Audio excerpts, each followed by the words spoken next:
ดี๋ยวก่อนบอลเตคำจะออกเดินทางเดี๋ยวบอลเตคำมาเบิ่งโครงการพัฒนาตัวเมืองท่าแขกเนาะตอนนี้เพิ่นกำลังปรับปรุงเส้นทางขยายเส้นทางจากฝากละ2 เลนมาเป็นฝากละ3 เลนเนาะจากวงเวียนลัก2ไปหาลักซี่เพิ่นก็ขยายทางเนาะถือว่าตอนนี้เพิ่นกำลังปรับปรุงหลายเส้นทางเลยเพราะว่าจะเป็นเส้นทางเลขที่12แล้วก็ภายในตัวเมืองแค่โครงการกันเจื้อนหลายๆโครงการที่เพิ่นกำลังขยับขยื่นพัฒนา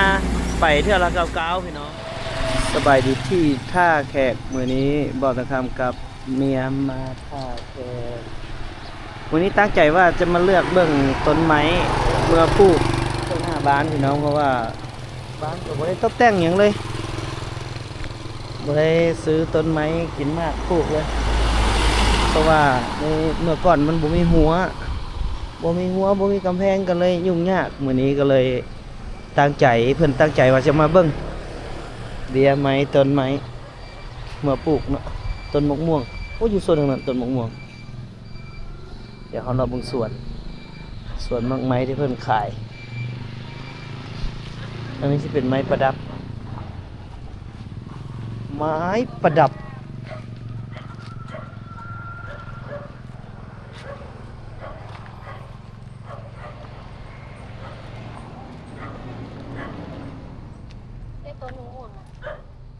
ต้องถามเพิ่นก่อนเลยสบายดีแบบนี้เขาจะขึ้นอยู่เนาะไปปลูกแบบนี้เนาะต้นใหญ่สบายดีต้นอะไรว่าต้นขี้หูดนะแม่นบ่ต้นขี้หูดนะหรือว่าต้นมะนาวบ่ต้นมะนาวติอันนี้หมากมันเกิดล่ะมะม่วงหยังเบิ่งดูเดี๋ยวเพิ่นเขียนอีหยังนี่มะม่วงถงส่งเสริมมะม่วงหยังเกิดเบิ่งเนาะม่วงเค็งมีหยังมะม่วงเค็ง350,000มะม่วงแค่นี้มะม่วงง่ายเป็นมะนาวอันนี้มะนาวกาดได้อยู่เพื่อนถ้ามีต้นนึงแต่แบบมะม่วงมันมะนาวบ้างนะมะนาวกาดเนาะการก็ได้ไปจากต้นหนึ่งกับคันบัดมันเป็นแล้วพอแห้งกินนะมะนาวแพงมะนาวมีต้นหนึ่งแล้วเดี๋ยวอยู่เพื่อนบ่เป็นมากจักเทื่อยังไม่ได้เป็นจักเทื่อเดี๋ยว3 ต้นมะนาวเจ้าจะได้มะม่วงไงเบิ่งต้นมะม่วงโดยต้นมะม่วงเบิ่งอยู่บ่เลยเลี้ยงเลยอันนี้มีต้นมะม่วงอย่างแน่ก่อนเจ้าอยากได้มะม่วงยังข่อยสิจับเบิ่งให้เขียวใหญ่นะเขียวใหญ่มันเป็นอะไรเขียวใหญ่มะม่วงเลยละโลคืออะไรแม่นมะม่วงละโลมันหวานบ่หวานแต่ว่ามันจะกินตอนมันนิดนึงหวานสุดแม่นมันบ่แม่นเหลืองมันแบบเวลามันเข้าบ่ได้กินสุกกินน้อยยิบน้อยกระบาลอย่างนี้กระบาลมะม่วงเลยมะม่วงอันอีหยังเนาะมะม่วงซื้อมันจะคือมะม่วงแก้วเนาะมะม่วงน้ำดอกไม้บ่เป็นยังน้ำดอกไม้มันบ่เขาเฮ็ดอันมะม่วงนั้นว่าอันนั้นกินสุกติแม่นนี่บ่นี่อย่างนั้นต้นเท่าไหร่ก็ตัวนี้ตัวนี้350,000ตัวนี้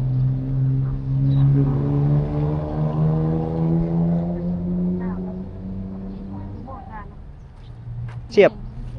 ยอดมันใหญ่มันเสียบยอดเอาไปลงแล้วมันเป็นหมากเลยเสียบยอดก็สิบ่ดนนะเสียบยอดก็มันก็ดีกว่ากาดอยู่แล้วอันนี้ต้นมะนาวมะนาวนี่คือตัวนี้ตัวนี้ได้ค่ะต้นละ350,000คือกันตัวนี้เพิ่นอันนั้นที่เสียบยอดที่เป็น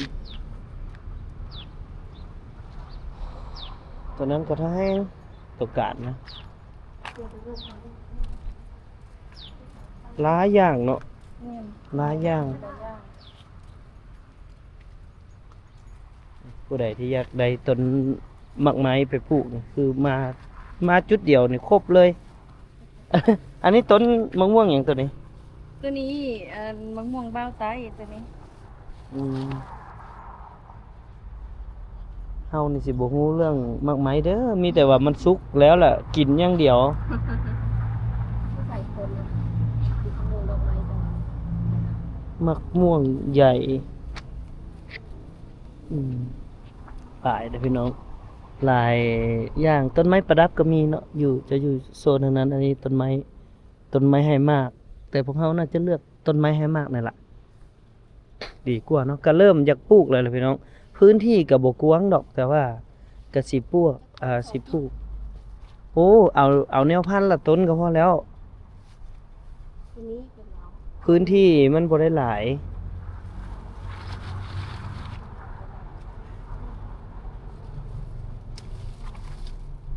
ต้นเดียว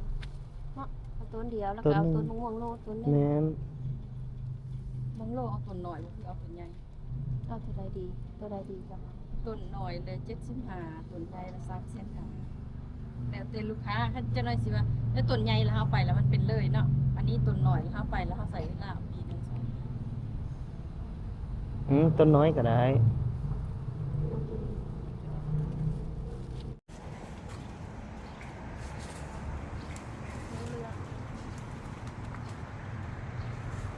ใส่แล้วเนาะ มะม่วงก็ต้นก็มีเด้อ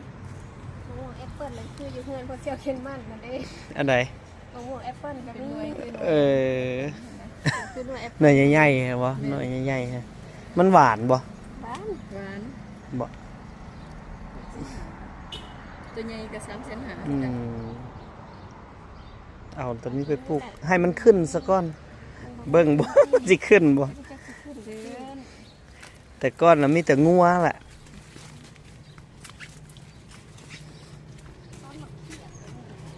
ที่หาทางเก็บแล้วคือมาเทียบเลยแล้วก็อยากได้ อืมคนมักเด้เนาะ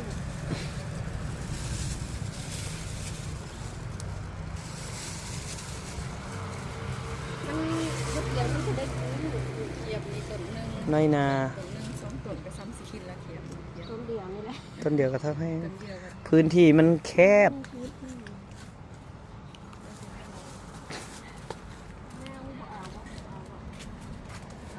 เอาต้นหนึงซะ มะนาวอะไรเนี่ย เอามะนาวต้นหนึงเพื่อ FC เห็นเพิ่นส่งแนวพันธุ์มาให้ โอ้ยแนวพันธุ์ก็จะไปปลูกที่ใส่เด้ ปลูก ปลูกใส่กับตัวกำแพงเลย ไปแล้วมันก็ล่นเบิดมันบ่ เอาไปแล้วมันทะลุ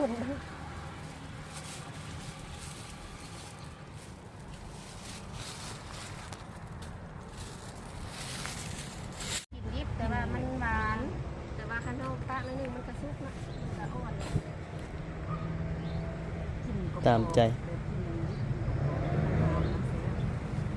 ตามใจเลย ดอกไม้นี่บ่มีบ่ปลูกง่ายซะมะม่วงดอกไม้บ่มี ก็มีไหม อืมไปเอาตัวนี้เอาสำนี้ก่อน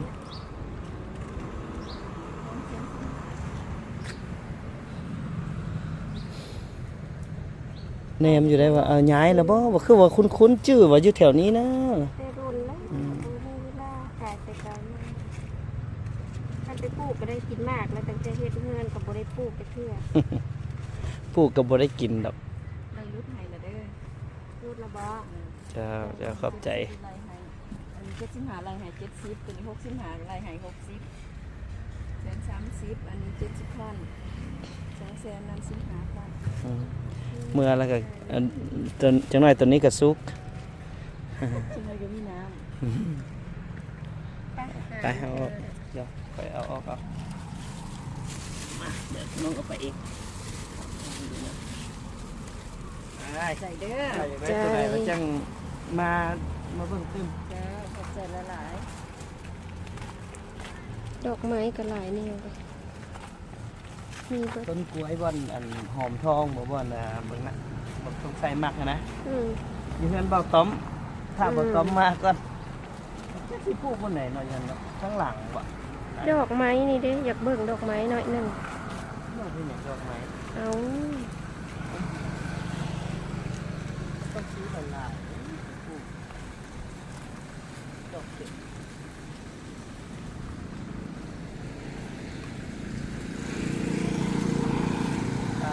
หาบ่อนอันนั้นก่อน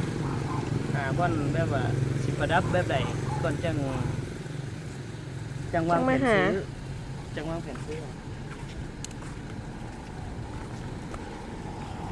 ลิดอกแถวนี่นะ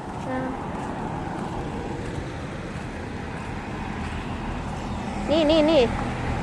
ดอกอันนี้ ดอกอันนี้ใบด่างๆดิ้งๆงามเอ็นไผ่เรายิ้มใจ คุ้นหน้าเราอยู่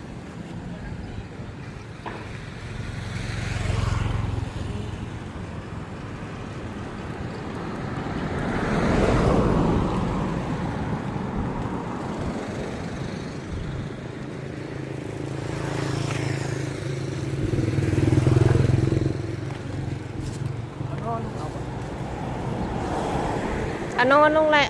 แบบนั้นแหละจักหน่อยมันสีหอดทางอันนั้นแล้วก็ออกเบิดลันปะ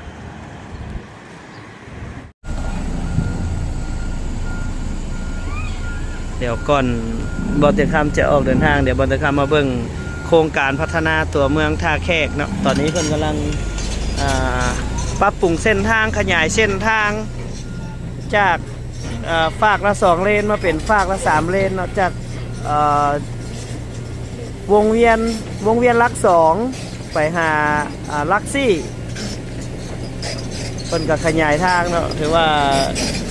ตอนนี้เพิ่นกำลังปรับปรุงหลายเส้นทางเลยเพราะว่าจะเป็นเส้นทางเลขที่12แล้วก็ภายในตัวเมืองท่าแขกโครงการกันเจื้อนหลายโครงการที่เพิ่นกำลังขยับขยื่นพัฒนาไปเทื่อละก้าวๆพี่น้องก็ดีใจนำพี่น้องชาวเมืองท่าแขกที่สิได้เที่ยวทางสะดวกสบายกว้างขวางแล้วก็เฮ็ดให้การคมนาคมการสัญจรจะบ่ได้แออัดเนาะเพราะว่ามีเส้นทางที่กว้างออกตึมโอ้เพิ่นกระเทหนาสมควรเลยตัวเก่าเบิ่งตัวเก่าเพิ่นนี่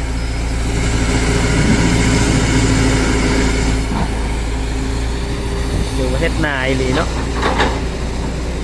เพิ่นกำลังโล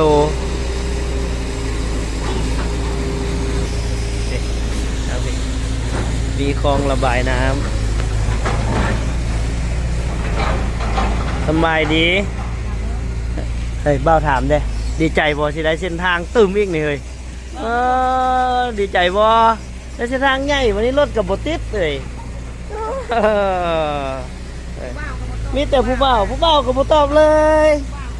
ผู้บ่าวอายแท้คักบ่มาเบิ่งหยังมากวดบ่มากวดเพิ่นเฮ็ดทางบ่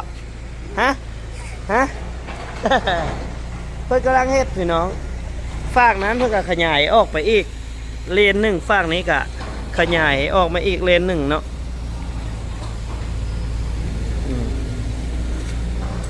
ท่านใดที่ปลูกเฮือนกายลักเสาไฟก็สิได้มั้งนั่นแหละก็ทุกคนก็ฮู้แล้วล่ะพี่น้องก็เต็มใจแล้วแต่ช่วงที่เพิ่นยังบ่ทันได้พัฒนาทุกคนก็เฮ็ดเพื่อส้มไซให้เกิดประโยชน์ไปซะก่อนเนาะวันนี้ฮอดยามที่เพิ่น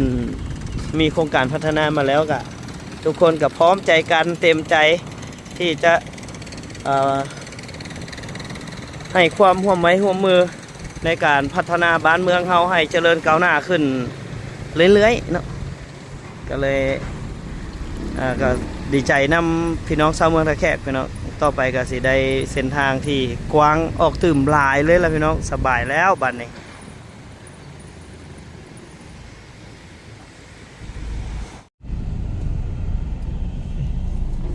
กำลังขยายเส้นทาง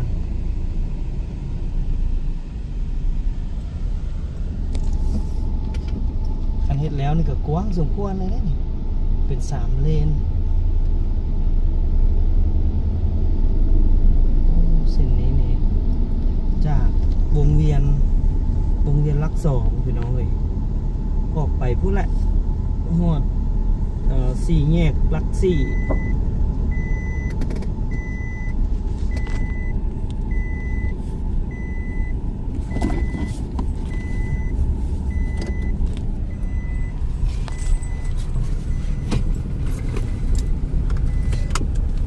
เพิ่นแปลงแล้วนี่คักขนาดเลยนี่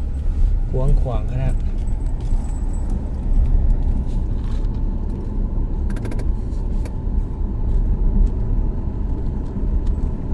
พอนับมือลดนับหลายก็ต้องได้มีการพัฒนาแล้วก็ขยายออกเส้นทางที่จริงลักไฟเพิ่นก็ตั้งไว้เป็นที่เยี่ยมห้อยแล้วแหละจากจุดเดิมมันก็ตั้งไว้เพิ่นละแปะเสาไฟเลยแถว บางครั้งก็เกินออกมาก็ได้ตัดออกเลยเนาะสังกะสี ได้ตัดได้ม้างหมดแหละ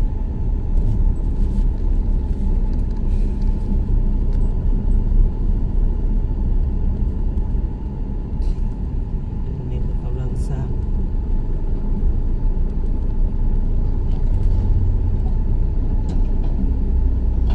กว้างเลยบัดนี้เนาะ ครับล่ะอย่างน้อยก็สมมุติว่ามีรถจอดเนาะเลนทั้งนั้น2เลนนี่ก็ยังไปได้นะ แม่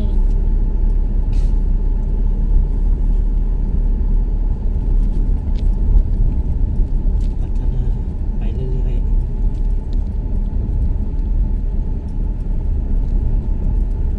ในนามประชาชนคนลาวนี่คือดีใจเด้พี่น้องดีใจที่เห็นโครงการดีๆแบบนี้นะเกิดขึ้นเรื่อยๆแบบนี้ก็ดีใจแห้งเดี๋ยวตอนนี้เพิ่นสร้างแล้วเส้นนี้เพิ่นสร้างแล้วเรียบร้อยนะก็กว้างขวางสมควรถ้าได้เส้นทางช่ำนี้เนี่ยมันก็สะดวกสบายในการไปการมาแล่นรถมันก็สบายสะดวกสบายแฮง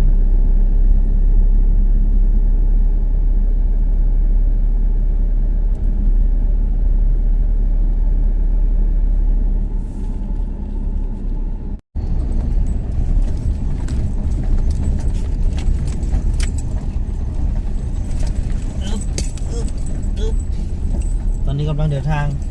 กลับเมืองนากาศเนาะตอนนี้พอเตียงอยู่เส้นทางเลขที่12ซึ่งเส้นทางนี้เพิ่นกะกำลังลงมือขยายเส้นทางอีกคือกันเนาะเพราะว่าอยู่เส้นทางเลขที่12นี่เพิ่นเริ่มแล้วเนาะเพิ่นเริ่มที่จะลงมือจัดตั้งปฏิบัติในการเฮ็ดเส้นทางใหม่ขยายเส้นทางใหม่ซึ่งตามที่ประเตข้ามถามข้อมูลจากวิศวกรเฮ็ดทางครับเพิ่นว่าเขตชุมชนเพิ่นจะขยายออก12เมตรสำหรับเขตชนบทหรือว่าเขตที่บ่เป็นชุมชนละแม่นเพิ่นจะขยายทางออกอยู่10เมตรเนาะก็แสดงว่าฝากละประมาณ5เมตรฝากละ5เมตรก็ถ้าเลน2เมตร50ก็จะเป็น2เลน10เมตรก็สิใหญ่สมควรอยู่ตอนนี้ยังเป็นเมืองท่าแขกนี่เป็นบ้านสุดท้ายของเมืองท่าแขกเดี๋ยวเราสิมาเบิ่งจุดชายแดนระหว่างเมืองท่าแขกและเมืองมหาไซซึ่งเมืองมหาไซเนี่ยเริ่มลงมือแล้วพี่น้องเริ่มลงมือขยายแล้วเส้นทางออกแล้วบางจุดเพิ่นกะโลเพิ่นกะเอาดินไปถมไปจกบุกเบิกต้นไม้แคมทางออกเบิดหลายเนาะเดี๋ยวจังหน่อยเขาก็สิเห็นจุดที่เพิ่นโลขยายออกไปอีกได้เห็นว่าเพิ่นกำลังเกตเพิ่นขยายออกไปเห็นว่าจุดนี้เพิ่นก็เป็นจุดฐานทัพกองกำลังเพิ่นผิดลงเพิ่นขยายออกมาอีกเลนนึงกำลังลงดินแล้วก็โลอัดแน่นขยายเบื้องนั้นออกไปเขตนี้เป็นเขตชุมชนน่าจะเป็นเขตที่มีความกว้างของทาง12เมตรจุดเลิกๆนี่คือสิได้ถมหลายขนาดเลยจุดนี้ถมหลายแห้งขนาดแหละ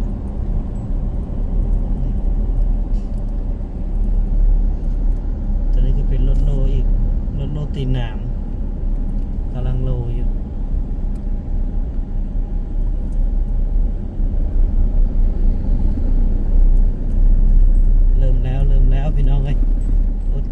อีก30 เดือนก็สิได้เที่ยวทางดีแล้ว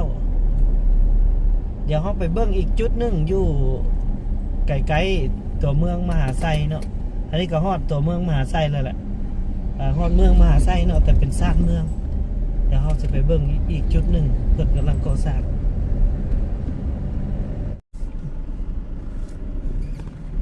เพิ่นกำลังแทกพูดนะเพิ่นกำลังแทกอยู่พี่น้องเอ้ย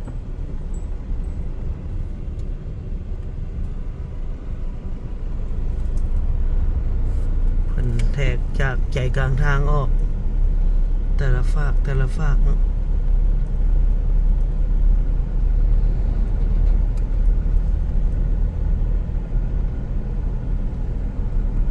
อดเอาอีกหน่อยหนึ่ง30 เดือนเขาก็สิลงมาตะแคกอย่าให้ที่ลายเนาะรอท่าเที่ยวทางดีมีต้นรถอยู่ในช่วงนี้นะ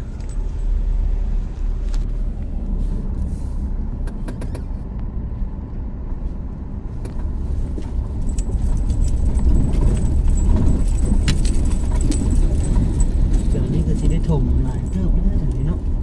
งานที่แคมป์ทางกับผู้ใดถือก็ขอความร่วมมือให้ได้ยับย้ายออกก่อนเพิ่นลงมือเฮ็ดเนาะพี่น้องเพราะว่าถ้าเฮาซักช้ามันก็การพัฒนามันก็สิล่าช้านะผู้ใดที่มีเฮือนไกลๆทางรู้สึกว่าถึกแล้วทางก็ยังให้ขยับขยายให้ความร่วมมือกับเพิ่นอำนวยความสะดวกเพื่อบ้านเมืองเราจะได้พัฒนาแถวทางนี้กับทางเมืองขัวเนาะคนกำลังขยายแล้วออกรถหลายเส้นทางนี่เป็นเส้นทางยุทธศาสตร์ขนส่งสินค้าระหว่างประเทศโดยเฉพาะเป็นสินค้าจากไทยไปเวียดนามหลายแห่งโดยเฉพาะมักไม้หัวหอมเส้นนี้มันมักไม้ไทยหัวหอมไทยมันออกเวียดนามหลายแห่งขนาดเลย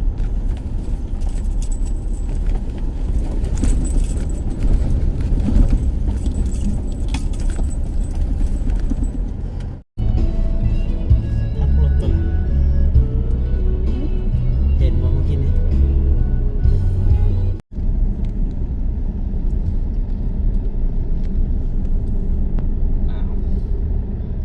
เปิดยัง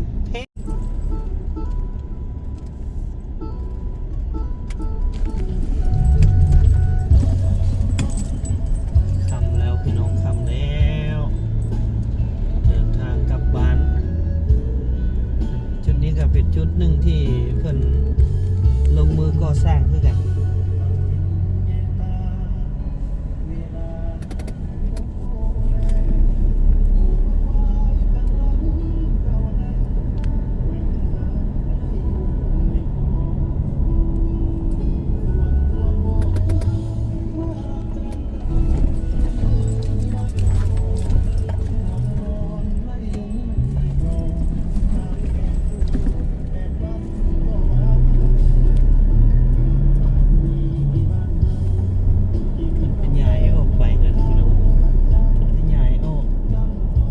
จากใจกลางทางเก้า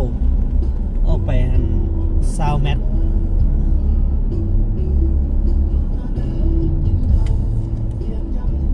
เพราะว่าอยู่เขตชุมชนเพิ่นจะขยายออกไปเป็น12 เมตร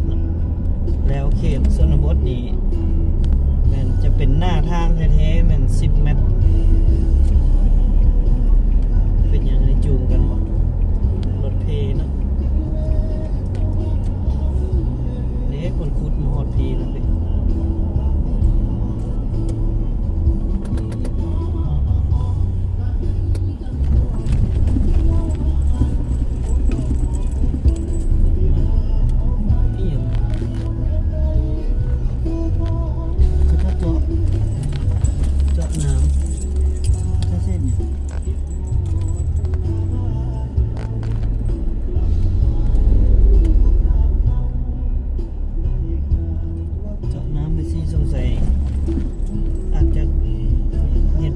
านอาหารบ่หรือว่าจังได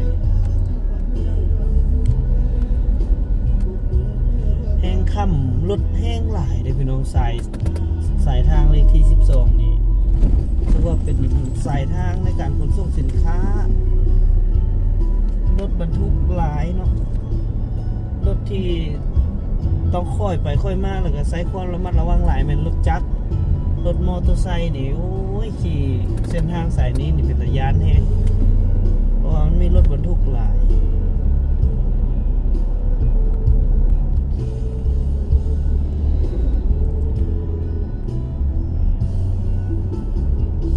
ช่วงนี้ก็เส้นทางก็อาจจะยังบ่ดีปานใดพุ่นแหละรออีก30 เดือนตามที่เพิ่นว่าให้ฟังว่าตามแผนเพิ่นตอนนี้พวกก็จะจกต้นไม้ออกฝากบนสายมือหลังจากเพิ่นตีแล้วแทกแล้วทางแล้วเรียบร้อยเพิ่นก็สิเอาดินลงแล้วก็โลอัดแน่น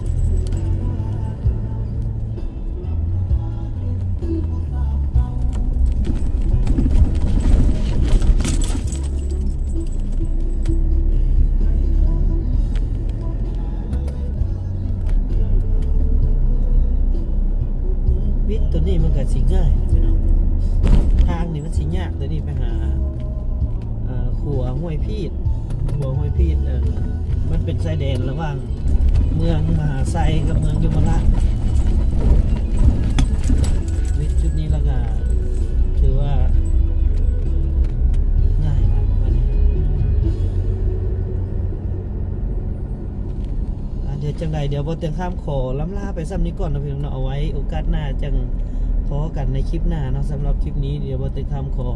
จบคลิปไว้ซ้ำนี้ก่อนเลยเพราะว่ามันค่ำมันมืดละพวกเราก็สิเดินทางกลับแล้วเนาะสบายดี